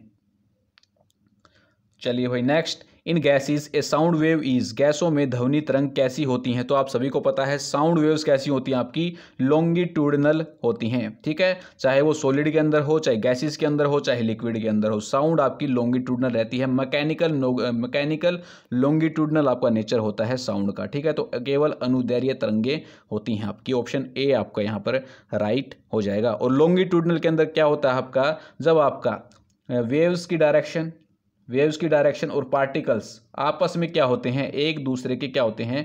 पैरेलल होते हैं, तो उसे हम क्या बोलते हैं? Longitudinal waves. जब आपके और ट्रांसवर्स के अंदर जो आपकी वेव्स और पार्टिकल्स आपस में क्या हो? परपेंडिकुलर हो, तो उसे हम क्या बोलते हैं? Transverse wave. तो गैसेस के अंदर साउंड वेव कैसी होती हैं? आपकी लॉन्गिट्यूडनल यहाँ पर रहेंगी। Next, in A transverse wave the individual particle of medium move. अनुप्रस्थ तरंग में माध्यम का अलग अलग कण गति करता है। तो मैं आपको बता चुका हूं, कोई दिक्कत यहाँ पर नहीं आएगी। जब पैरेलल हो तो वहाँ पर होगी आपकी लॉन्गिट्यूडनल, और जब परपेंडिकुलर हो तो वहाँ पर होंगी आपकी transverse wave. Option A is the right answer, यात्रा की दिशा में लंबवत। Next, a body produces sound only if it is. एक निकाय तभी ध्वनि उत्पन्न करता है जब वह mode of glass, made of aluminium, vibration या मेड ऑफ आयरन। तो आप सभी को पता है साउंड जब भी प्रोड्यूस होगी जब उसके अंदर क्या होंगे? वाइब्रेशंस होंगे। वाइब्रेशन कारण ही आपकी साउंड प्रोड्यूस होती है। वेरी वेरी इंपॉर्टेंट क्वेश्चन है, डायरेक्ट एग्जाम के अंदर क्वेश्चन पूछा गया है। नेक्स्ट भाई, the SI unit of amplitude of motion is. गति के आयाम का एसआई मात्रक का क्या रहेगा? तो एम्पलीट्यूड क्या होती है? ये आपकी क्या होती है? या तो आप क्रैश तक की अपनी लंबाई ले लो, ठीक है, या अपनी ट्रफ तक की लंबाई ले लो। ठीक है, तो इस लंबाई को हम क्या बोलते हैं? एम्पलीट्यूड बोलते हैं। और ये आपकी एक लेंथ है, तो लेंथ किसे मेजर करते हैं? मीटर के अंदर। Option D is the right answer. Next, if A wave complete 20 vibration in 2.5 second, frequency is. Frequency आपको बताना है, तो पर यूनिट टाइम के अंदर कितने वाइब्रेशन आपके पास होते हैं उसे हम क्या बोलते हैं? फ्रीक्वेंसी। तो वाइब्रेशंस अपॉन टाइम कितना हो जाएगा? 20/2.5 को जब हम डिवाइड करेंगे, ठीक है, ये हमारे वाइब्रेशन हो गए, ये हमारा टाइम हो गया, ऊपर लेंगे हम 10, तो क्या हो जाएगा? 25 को 8 से काटेंगे तो ये क्या आएगा हमारे पास? 8 हर्ट्ज। ठीक है, तो यहाँ पर फ्रीक्वेंसी जो रहेगी आपकी 8 हर्ट्ज रहने वाली है। टोटल वाइब्रेशन अपॉन में टोटल टाइम, 8 हर्ट्ज आ जाएगा यहाँ पर। इजी क्वेश्चन है, ऐसे ऐसे क्वेश्चन नहीं आते। Next, the frequency of sound waves can be expressed in. तो ध्वनि तरंगों की आवृत्ति को व्यक्त किस में किया जाता है? तो ध्वनि तरंग की जो करती हैं साइकिल पर सेकंड के अंदर आपकी क्या करती हैं? प्रति सेकंड साइकिल के अंदर इनको व्यक्त किया जाता है। ऑप्शन डी आपका राइट हो जाएगा। चलिए भाई, next, if the distance between a crest and its consecutive trough is L, then the length of the wave is given by. यदि एक शिखा शिखा को एनसीईआरटी के अंदर दे रखा है श्रृंग, ठीक है, तो उसको थोड़ा सा देख लेना यहाँ पर, ठीक है। और उसके कर्मागत गर्त के बीच की दूरी क्या है, एल। तो तरंग दैर्घ्य आपको बताना है। तरंग दैर्घ्य क्या होती है, दो क्रेस्ट के बीच में, दो श्रृंग के बीच में जो आपकी दूरी होती है उसे ही हम क्या बोलते हैं, हमारी तरंग दैर्घ्य। अब यहाँ पर हमें क्या दे रखा है, यहाँ पर हमें एल दे रखा है, ये एल दे रखा है, ये डिस्टेंस यहाँ से यहाँ तक का हमें डिस्टेंस दे रखा है। लेकिन हमें पूछ रखा कि वेवलेंथ क्या होती है, तो वेवलेंथ क्या होगी, क्रेस्ट, दो क्रेस्ट के बीच की दूरी होगी, ठीक है। तो ये इससे आधा है एल, तो एल और आएगा यहाँ पर, ठीक है। तो ये एल और आ जाएगा, कितना हो जाएगा आपका 2L यहाँ पर आंसर हो जाएगा, ठीक है। हमें दे रखा था एल, हमें निकालना था वेवलेंथ, और वेवलेंथ होती है 2 कंसिक्यूटिव क्रेस्ट के बीच की जो आपका डिस्टेंस होता है उसे हम बोलते हैं वेवलेंथ, यानी कि तरंग दैर्घ्य। तो इसका आपका राइट आंसर बनेगा 2L। Option B is the right answer. चलिए भाई next, the reciprocal of frequency is, आवर्ती का व्युत्क्रम क्या होता है। तो सभी को पता है, कितनी बार आ चुका है, टाइम पीरियड। तो टाइम पीरियड होता है आपका क्या होता है, 1/ν। Next, waves formed over the water surface, पानी की सतह पर बनने वाली लहरें कैसी होती हैं। तो जो आपकी पानी की सतह पर लहरें बनती हैं वो ट्रांसवर्स भी होती हैं और लॉन्गिट्यूडनल भी होती हैं। दोनों प्रकार की लहरें आपकी बनती हैं, वेव्स जो आपकी लहरें बनती हैं वाटर की सरफेस पर। ऑप्शन सी यहाँ पर आपका करेक्ट हो जाएगा। एक्सप्लेनेशन देख लेते हैं। वाटर सरफेस जो आपका दोनों तरह, इसके ऊपर दोनों तरह की आपकी तरंगें होती हैं, लॉन्गिट्यूडनल भी और आपकी ट्रांसवर्स वेव भी। When wave travels to the water the particles travel in a circular path both parallel and perpendicular to the direction of wave propagation. इसके अंदर जो आपके पार्टिकल होते हैं वो परपेंडिकुलर भी रहते हैं, ठीक है, परपेंडिकुलर भी रहते हैं जब आपकी वेव्स वाटर के ऊपर से ट्रैवल करती है, और आपके पैरेलल भी रहते हैं, ठीक है। तो जो आपकी वेव्स रहती हैं वाटर की सरफेस पर वो आपकी ट्रांसवर्स भी रहेंगी और लॉन्गिट्यूडनल भी रहेंगी, ये आपको याद रखना है। Next, the lowest Audible frequency of human being, मनुष्य के लिए सबसे कम श्रव्य आवृत्ति क्या है। तो ये कितनी होती है, 20 हर्ट्ज से सबसे कम होती है आपकी 20 हर्ट्ज, ठीक है, और ज़्यादा होती है आपकी 20,000 हर्ट्ज, ठीक है। तो कम हमारे से पूछ रखी कितनी आ जाएगी, 20 हर्ट्ज। सी बी ऑप्शन आपका राइट हो जाएगा। Next, A tuning folk is vibrating in air, the number of compression going past A given point पर सेकेंड। एक ट्यूनिंग कांटा हवा में कंपन कर रहा है किसी दिए गए बिंदु से प्रति सेकंड से आगे जाने वाले संपीड़न की संख्या आपकी क्या होती है, ये आपको बताना है। तो ये क्या होता है, आपका फ्रीक्वेंसी होती है। ऑप्शन डी आपका राइट हो जाएगा। सारी चीज़ें करवा चुका हूँ भाई मैं। The product of time period and frequencies, time period और आपका आवर्ती का गुणनफल क्या होता है। आप सभी को पता है टाइम क्या होता है हमारा, 1/ फ्रीक्वेंसी होता है। तो फ्रीक्वेंसी को इस साइड लेकर जाएंगे तो क्या हो जाएगा, t इंटू फ्रीक्वेंसी बराबर है 1। तो ये क्या होता है, प्रोडक्ट जो होता है आपका t और v का, ये क्या होता है, यूनिटी होता है। ऑप्शन सी आपका यहाँ पर करेक्ट रहेगा। नेक्स्ट चलते हैं, when we pluck the wire of sitar the waves produced in its are. Sitar का तार खींचने में तार में कैसी तरंगें उत्पन्न होती हैं, ठीक है। जो आप सितार का जब तार खींचते हो तो उसके अंदर कुछ इस टाइप से जो वेव्स हैं वो उत्पन्न आपकी रहेंगी, ठीक है। तो ये कौन सी वेव्स होती हैं, हमारी transverse wave. Option B is the correct answer. चलिए भाई next, hertz is the unit of, hertz किसकी इकाई है। तो हर्ट्ज किसकी इकाई होती है, आपकी फ्रीक्वेंसी की। ए आपका राइट हो जाएगा। फटाफट करते हैं next, sound can transfer through, ध्वनि के माध्यम से स्थानांतरित किया जाता है। तो ध्वनि किस किस के माध्यम से अपनी ट्रैवल करती है, साउंड सॉलिड के, लिक्विड के और गैस के, ठीक है। तो तीनों आपके सही रहेंगे, all of these. Next, loudness और softness of sound depend upon, ध्वनि की प्रबलता या कोमलता किस पर निर्भर करती है। तो ये आपकी करती है किस पर, एम्पलीट्यूड पर। अगर एम्पलीट्यूड आपकी ज़्यादा रहेगी तो लाउडनेस ज़्यादा रहेगी, अगर एम्पलीट्यूड कम रहेगी तो आपकी लाउडनेस जो है वो कम रहेगी, ठीक है। तो जो आपकी लाउडनेस होती है वो एम्पलीट्यूड पर डिपेंड करती है, ये आपको याद रखना है। Next, amplitude of wave is depend upon, तरंग का आयाम जो है किस पर निर्भर करता है।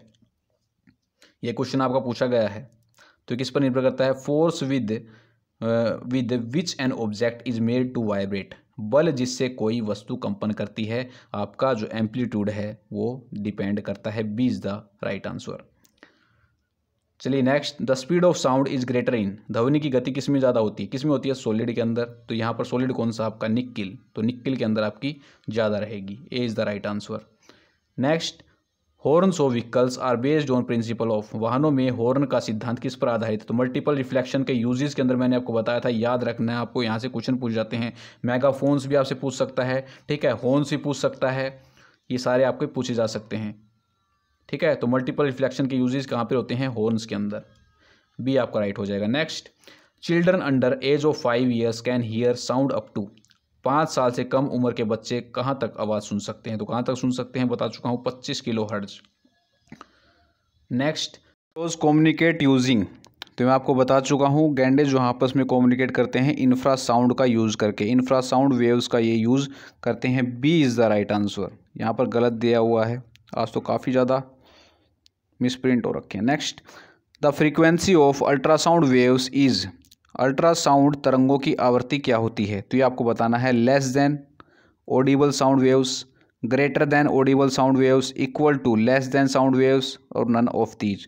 तो आपकी जो फ्रीक्वेंसी होती है अल्ट्रासाउंड वेव्स की, वो ऑडिबल साउंड वेव्स से ज़्यादा होती है, श्रव्य ध्वनि तरंगों से ज़्यादा यहाँ पर रहेगी। Next, if the pendulum oscillates 78 times in 1 minute then the frequency of that pendulum will be, ठीक है। तो ये आंसर आपको बताना है, यहाँ पर क्या निकालना है, यहाँ पर आवृत्ति निकालनी है। तो नंबर ऑफ ऑसिलेशन, ठीक है, अपॉन टाइम कितना हो जाएगा, 78 अपॉन 1 मिनट, यहाँ पर हमें सेकंड में आंसर निकालना भाई, ठीक है। तो 1 मिनट में कितने सेकंड होते हैं हमारे, 60 सेकंड होते हैं, ठीक है। तो हम इसे काटा पीटी करेंगे, कितने पे कटेगा ये, 5 से कितने से कटेगा, 3 से काट लो पहले, फिर इसे काट लो 6, फिर काट लो इसे 10 से, फिर काट लो इसको 13 से, ठीक है। तो 1.3 आपका आंसर यहाँ पर आ जाएगा। फ्रीक्वेंसी क्या होता है आपका, नंबर ऑफ ऑसिलेशन पर यूनिट टाइम, तो 1.3 हर्ट्ज यहाँ पर आंसर आ जाएगा। यहाँ पर यही कर रखा है, 1 मिनट के अंदर 60 सेकंड हो गए, number of oscillation upon time, तो आपका 1.3 हर्ट्ज आ जाएगा। चलिए भाई नेक्स्ट है, a key of mechanical piano is first struck gently and then struck again but much harder this time. What kind of change in sound will you observe in second case? ध्वनि उत्पन्न करने के लिए piano की कुंजी को धीरे से दबाया जाता है, यदि इस कुंजी को अधिक जोर से दबाया जाता है तो निम्नलिखित में से क्या होगा, ठीक है। जब हम कुंजी को अधिक जोर से दबाएंगे तो उसमें क्या करेंगे, एम्पलीट्यूड को बढ़ा रहे हैं, ठीक है, एम्पलीट्यूड को बढ़ाएंगे। अगर कुंजी को जोर से दबाएंगे तो साउंड आपकी जोर से सुनाई देगी, और जोर से सुनाई देने का मतलब ये है कि उसके अंदर हम क्या कर रहे हैं, एम्पलीट्यूड को बढ़ा रहे हैं। तो आपकी जो साउंड है वो लाउडर यहाँ पर सुनाई देगी, लेकिन यहाँ पर दोस्तों पिच वो ही रहेगी, आपकी पिच चेंज नहीं होगी यहाँ पर, ठीक है। पिच के ऊपर कोई यहाँ पर इफेक्ट नहीं पड़ेगा। पिच आपकी जो डिपेंड करती है वो फ्रीक्वेंसी पर डिपेंड कर रही है, फ्रीक्वेंसी हमने छेड़ी नहीं यहाँ पर जो हमने छेड़छाड़ की है वो एम्पलीट्यूड के साथ छेड़छाड़ की है, ठीक है। तो sound will be louder but pitch will not be different, ध्वनि तेज होगी लेकिन पिच अलग नहीं होगी आपकी। Next, what is the distance between a crest and A consecutive trough in A transverse wave. अनुप्रस्थ तरंग में शिखा और क्रमागत के बीच की दूरी कितनी होती है, ये आपको बताना है। तो आपको पता होना चाहिए, ये होती है λ/2, ठीक है। जो आपका डिस्टेंस होता है क्रेस्ट और एक इमीडिएट ट्रफ के बीच में, ये क्या होती है, λ/2, ठीक है। तो दो क्रस्ट के बीच में आपकी जो दूरी होती है वो λ, ठीक है। और आपकी जो क्रेस्ट और एक इमीडिएट ट्रफ के बीच में आपकी दूरी होती है वो वेवलेंथ की आधी होती है। तो इसका क्या होगा आपका answer, C is the right answer, half of the wavelength. Next, the distance between consecutive crest and trough the wavelength of the wave is. यहाँ पर क्या दे रखा है, क्रेस्ट और ट्रफ के बीच में एक्स आपका डिस्टेंस दे रखा है, वेवलेंथ आपको बतानी है। तो वेवलेंथ क्या हो जाएगी, इसकी 2 गुनी आपकी हो जाएगी, 2x इसका आंसर हो जाएगा, ऑप्शन डी, ठीक है।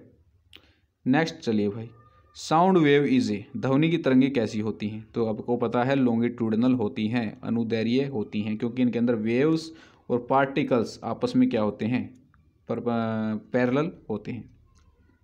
Next, you can not talk to each other on the moon because, चांद पर आप एक दूसरे से बात नहीं कर सकते, क्योंकि, क्यों बात नहीं कर सकते भाई।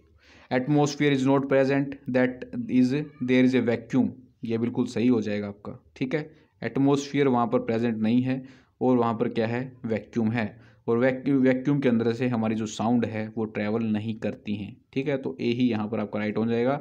वातावरण मौजूद नहीं है यानी कि निर्वात है आपका।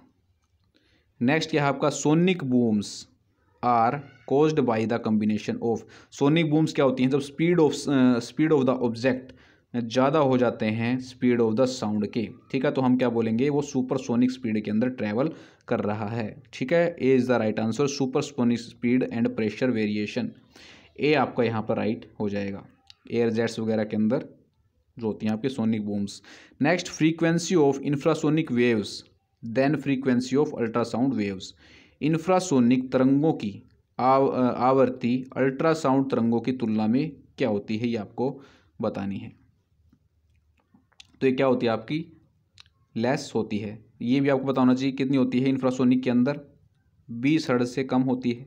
ठीक है, और 20,000 हर्ट्ज से ज़्यादा होती है आपकी अल्ट्रासोनिक की। ठीक है, और ह्यूमन ईयर को ऑडिबल होती है 20 हर्ट्ज से 20,000 hertz.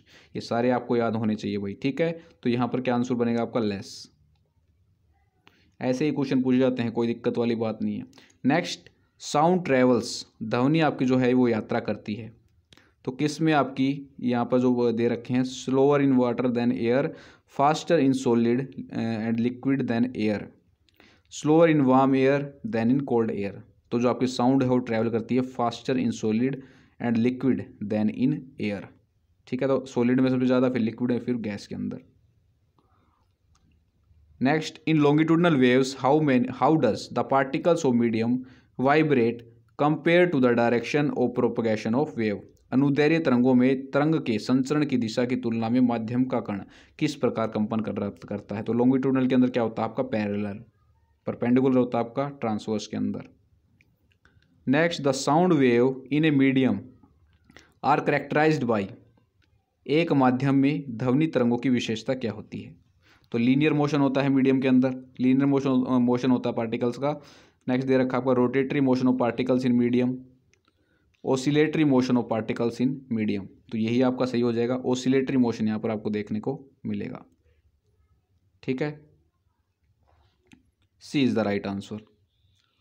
Next, the transfer of energy in a material medium due to periodic motion of its particle is called. किसी भौतिक माध्यम में उसके कणों की आवर्त गति के कारण ऊर्जा का जो आपका स्थानांतरण होता है उसे क्या बोलते हैं। तो इसे हम बोलते हैं वेव मोशन, तरंग चलन बोलते हैं इसको। नेक्स्ट, इसका आंसर आपको कमेंट बॉक्स के अंदर कमेंट करके बताना है। A wave moves a distance of 10 metre in 0.05 second, find the wavelength of the wave if the frequency of 20 hertz. ठीक है, तो इसका आंसर आपको हमें कमेंट के अंदर बताना है। Next, the maximum displacement of particles of the mean from its mean position is called as.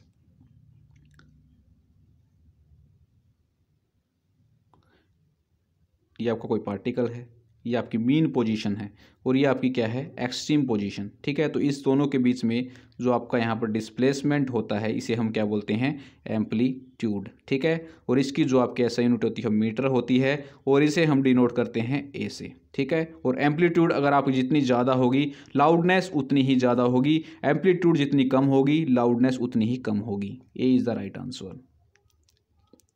Next, which of the following is a mechanical wave. निम्नलिखित में से कौन सी एक यांत्रिक तरंग है। तो कौन सी रहेगी, साउंड रहेगी, तो मैकेनिकल लॉन्गिट्यूडनल वेव आपकी है। Next, infrasonic waves are have frequency of. Infrasonic तरंगों की आवृत्ति कितनी होती है। तो बार बार हम बता चुके हैं आपके 20 हर्ट्ज से 20,000 हर्ट्ज आपकी होती है ऑडिबल साउंड, जो ह्यूमन बीइंग सुन सकते हैं, और 20 हर्ट्ज से भी कम जो होती है आपकी, जहाँ पर रिनोसिरोज आपस में कम्युनिकेट करते हैं इंफ्रासोनिक वेव्स पर। ए ऑप्शन इसका राइट हो जाएगा। Next, which is not the condition of hearing sound. ध्वनि सुनने के लिए कौन सी शर्त नहीं है, कौन सी शर्त यहाँ पर नहीं है वो आपको बताना है। There must be vibrating body capable of transferring energy. ठीक है भाई, बिल्कुल ठीक है। अगर बॉडी के अंदर वाइब्रेशन होगा तो आपकी जो एनर्जी है उसका भी क्या होगा, ट्रांसफ़र होगा। ठीक है, और वो जो है ट्रांसफ़र होने के कारण साउंड आपके कान तक पहुंचेगी।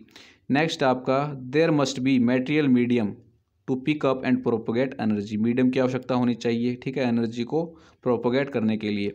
नेक्स्ट आपका the medium must have large density, माध्यम का घनत्व अधिक होना चाहिए, गलत हो जाएगा भाई आपका, ठीक है, ये कोई कंडीशन नहीं है हीरिंग साउंड के लिए। सी आपका राइट हो जाएगा। नेक्स्ट दे रखा था there must be receiver to receive and energy and interpret it, ऊर्जा प्राप्त करने और उसकी व्याख्या करने के लिए रिसीवर भी तो होना चाहिए भाई, बिल्कुल सही है, सी आपका राइट हो जाएगा। Next a bat hears the echoes of its quick after 0.1 second, how far is the obstacle from the bat, speed of sound दे रखी है 344 मीटर पर सेकेंड। तो बैट वाले केस के अंदर भी जब हम डिस्टेंस लेंगे तो वो लेंगे 2D ही, ये बता रहा हूँ मैं आपको, याद रख लेना, ठीक है। पहले जाता है वो साउंड छोड़ता है अल्ट्रासाउंड, फिर वो वापस आती है, तो टोटल डिस्टेंस यहाँ पर कवर किया जाता है 2D, और इसी को भी 2D से ही सोल्व करेंगे मेरे भाई। 2D बराबर होता है V × T, ठीक है। डिस्टेंस यहाँ से निकालेंगे तो कितना आ जाएगा, V हमें दे रखा कितना 344 मीटर पर सेकेंड, टाइम कितना दे रखा आपका 0.1 सेकेंड, 2 नीचे लेकर जाएंगे क्योंकि हमें क्या निकालना है, D निकालना है, ठीक है। तो यहाँ पर क्या हो जाएगा आपका, और 0.1 का हम नीचे क्या लेकर जाएंगे 10, तो 344/10 कितना हो जाएगा 17.2 मीटर। तो यहाँ पर जो डिस्टेंस आएगा आपका वो 17.2 मीटर आएगा, बी आपका सही हो जाएगा। ये सारे न्यूमेरिकल कर लेना, very very important. Next the method of detecting the presence position and direction of motion of distant object by reflecting a beam of sound waves is known as, ध्वनि तरंगों के एक पुंज को परावर्तित करके दूर की वस्तुओं की उपस्थिति, स्थिति और गति की दिशा का पता लगाने के लिए विधि को किस रूप में जाना जाता है। तो क्या होता है, सोनार, साउंड नेविगेशन एंड रेंजिंग, ठीक है। ये आपकी शिप होती है, ठीक है, ये कोई अंडर सी ऑब्जेक्ट होता है, ठीक है। तो ये यहाँ पर क्या करता है, अल्ट्रासाउंड छोड़ता है, फिर वो अल्ट्रासाउंड इस ऑब्जेक्ट्स पर टकरा कर क्या होती हैं, वापस डिटेक्टर के पास जाती हैं, और यहाँ पर जो आपका डिस्टेंस होता है वो टोटल D होता है। V = यहाँ पर लेंगे 2D/T सोनार वाले केस के अंदर, इसको आपको याद रखना है।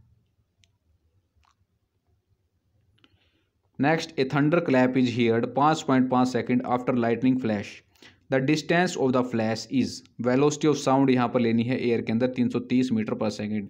बिजली चमकने के 5.5 सेकेंड बाद गड़गड़ाहट की आवाज़ सुनाई देती है। आपको जो है बिजली की फ्लैश की दूरी बतानी है, और हवा में ध्वनि का वेग आपको लेना है यहाँ पर 330 metre per second.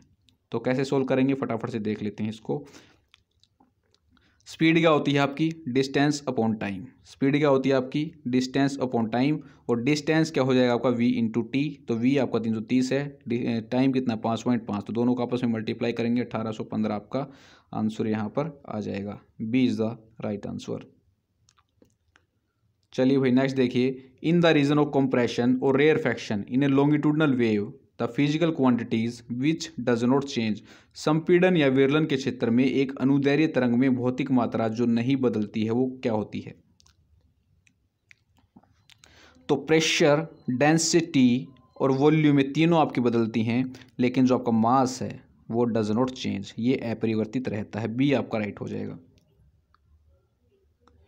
Next A part of longitudinal waves in which particles of medium are farther away than the normal particles is called, अनुदैर्घ्य तरंगों का वह भाग जिसमें माध्यम के कण सामान्य कणों से अधिक दूर होते हैं क्या होता है। कंप्रेशन के अंदर क्या होते हैं, आपके जो पार्टिकल्स हैं वो क्या होते हैं, पास पास होते हैं कंप्रेशन के अंदर, ठीक है, लेकिन जो आपका रेयरफैक्शन होता है उसके अंदर जो पार्टिकल्स हैं वो दूर दूर आपको देखने को मिलेंगे, तो यहाँ पर विरलन इसका राइट आंसर रहेगा। Next the distance which compression और rarefaction travels per unit time gives the, वह दूरी जो संपीड़न या विरलन प्रति इकाई समय में यात्रा करती है तो उसे क्या कहते हैं, तो उसे क्या कहते हैं हम, speed of sound. Next when a body vibrates it compress the air surrounding and forms a high density area, जब कोई पिंड कंपन करता है और आपस में हवा को संकुचित करता है और उच्च घनत्व वाला क्षेत्र बनता है तो उसे हम क्या बोलते हैं, ये आपको बताना है। तो ये क्या होता है आपका कंप्रेशन, ठीक है, संपीड़न आएगा भाई, यहाँ पर दबाव नहीं आएगा, संपीड़न, संपीड़न, हिंदी में ऐसे लिखते हैं इसको, संपीड़न। Next the phenomena where a sound produced in here again due to reflection is called, वह परिघटना जिसमें उत्पन्न ध्वनि परावर्तन के कारण पुनः सुनाई देती है उसे क्या कहते हैं? तो क्या होता है भाई? ये echo. C is the right answer. Next, the number of compression और रिफ्रैक्शन पर यूनिट टाइम, प्रति इकाई समय में संपीड़न या विरलन की संख्या क्या होती है? तो क्या रहेगी भाई आपकी ये frequency. Next, the hearing range of human ear is, मानव कान में श्रवण सीमा क्या है आपकी? तो 20 हर्ट्ज से कितनी होती है? 20,000 हर्ट्ज। ये आपका राइट रहेगा। Next, pitch of sound is determined by it's, ध्वनि की पिच किस पर निर्धारित की जाती है? तो किस पर निर्धारित होती है? आपकी फ्रीक्वेंसी पर। नेक्स्ट है question number 53, the frequency of subsonic sound is, subsonic ध्वनि में आवृत्ति क्या होती है आपकी? तो सबसोनिक क्या होती है? लेस देन 20 हर्ट्ज, 20 हर्ट्ज से आपकी कम रहेगी। चलिए भाई नेक्स्ट है, 1 hertz is equal to, 1 hertz किसके बराबर होता है? तो 60 वाइब्रेशन पर मिनट आपका बराबर होता है 1 हर्ट्ज के। ठीक है, याद रखना इसको। Next, the velocity of sound eight 20 degree Celsius is approximately, 20 degree Celsius पर ध्वनि का वेग क्या है? तो क्या होता है आपका? 340 metre per second. Next, an ultrasound equipment work at frequency of, एक अल्ट्रासाउंड उपकरण आवृत्ति पर काम करता है। तो ये करता है आपका 20,000 हर्ट्ज से ज़्यादा की आवृत्ति पर यह काम करता है। Next, the speed of sound depend upon, ध्वनि की गति किस पर निर्भर करती है? तो किस पर करती है? आपकी टेम्परेचर ऑफ द मीडियम पर, माध्यम के तापमान पर आपकी निर्भर करती है। अगर टेम्परेचर ज़्यादा होगा तो स्पीड ऑफ साउंड ज़्यादा होगी, टेम्परेचर अगर आपका कम होगा तो स्पीड ऑफ साउंड आपकी क्या होगी? कम होगी। फास्टली करेंगे, कुछ इतना हार्ड वाला काम नहीं है। Next, loud sound can travel a distance as it is associated with energy. ठीक है, तेज आवाज़ें होती हैं आपकी, प्रबल आवाज़ होती हैं दूरी तय कर सकती हैं, क्योंकि इनके अंदर क्या होती है? ऊर्जा होती है। तो इनके अंदर क्या होती है? आपकी उच्च ऊर्जा होती है। ठीक है, और ये उच्च ऊर्जा होने के कारण ज़्यादा दूरी अपनी तय करती हैं। ठीक है, तो ऑप्शन ए आपका राइट हो जाएगा। Next, note is a sound is, note क्या है? किस प्रकार क्या चीज़ है ये? तो ये सेवरल फ्रीक्वेंसी का मिक्सचर होता है जिससे कारण आपकी ध्वनि उत्पन्न होती है। A mixture of several frequency is called as note, जो कि सुनने में आनंदित रहती है। आवृत्तियों के मिश्रण को क्या बोलते हैं? Note. Next, in sonar we use, sonar के अंदर क्या उपयोग लाया जाता है? तो क्या होता है आपका? Ultrasonic waves. Option A right हो जाएगा। Next, sound travels in air if, ध्वनि या हवा में यात्रा करती है यदि डिस्टरबेंस आपका मूव करता है। ऑप्शन सी यहाँ पर आपका राइट रहेगा। ठीक है, जो आपका डिस्टरबेंस होता है वही तो मूव करता है आगे की तरफ, तभी तो क्या करेगी? साउंड जो है वो आपकी ट्रैवल करेगी। नेक्स्ट, डी पॉइंट दे रखा, देखिए इसको, the particle as well as disturbance travel from one place to other. ये सही बात है क्या? पार्टिकल्स और जो आपकी वेव डिस्टर्बेंस, जो आपका वेव्स होती हैं, वो एक प्लेस से दूसरे प्लेस के अंदर मूव नहीं करती हैं। केवल जो आपकी वेव्स हैं वो एक स्थान से दूसरे स्थान पर मूव करती हैं, पार्टिकल वहीं पर रहते हैं आपके। ठीक है, पार्टिकल क्या करते हैं? आगे वाले पार्टिकल को धकेल कर फिर से अपनी पहली वाली पोजीशन के अंदर, इक्विलिब्रियम पोजीशन के अंदर दोबारा से आ जाते हैं। तो ये बात आपको याद रखनी, कन्फ्यूज नहीं होना है। फर्स्ट तो वैसे ही गलत हो जाएगा। Next, when we change feeble sound to loud sound we increase, जब हम कमजोर ध्वनि को तेज ध्वनि में बदलते हैं तो किसके अंदर वृद्धि करते हैं? तो किसके अंदर करते हैं? एम्पलीट्यूड के अंदर। Earthquakes produce which kind of sound before main shock wave begins, भूकंप मुख्य शॉक वेव शुरू होने से पहले किस तरह की आवाज़ पैदा करता है? तो किस प्रकार करता है? इंफ्रासाउंड। बी आपका राइट हो जाएगा। Next, before playing the orchestra in A musical concert, orchestra को किसी म्यूजिकल कंसर्ट के अंदर प्ले करने से पहले a sitarist tries to adjust the tension and pluck the sitar suitably, क्या करता है? जो सिटारिस्ट होता है टेंशन को एडजस्ट करता है, और वो ऐसा करके क्या करना चाह रहा है ये आपको बताना है, किसको वो एडजस्ट करना चाह रहा है। तो क्या करता है? Frequency of the star string with the frequency of musical instrument, star string की जो आपकी फ्रीक्वेंसी होती है उसको क्या करता है? एडजस्ट करता है म्यूजिकल इंस्ट्रूमेंट की फ्रीक्वेंसी के साथ। तो ये आपको याद रखना है, C is the right answer. चलिए नेक्स्ट बताइए, in the curve half the wavelength is, वक्र के अंदर आधा तरंग दैर्घ्य आपको बताना है। तो आधा तरंग दैर्घ्य कौन सा होगा आपका? B D. ठीक है। लेकिन जब ये इसको ऊपर क्या हम लेकर जाएं तो ये दो क्रेस्ट के बीच की दूरी क्या होगी, आपकी पूरी वेवलेंथ होगी। लेकिन हमें आधी बतानी है, तो दोनों ये बी और डी यहाँ से लेके यहाँ तक ये आपका आधा रहेगा बी डी।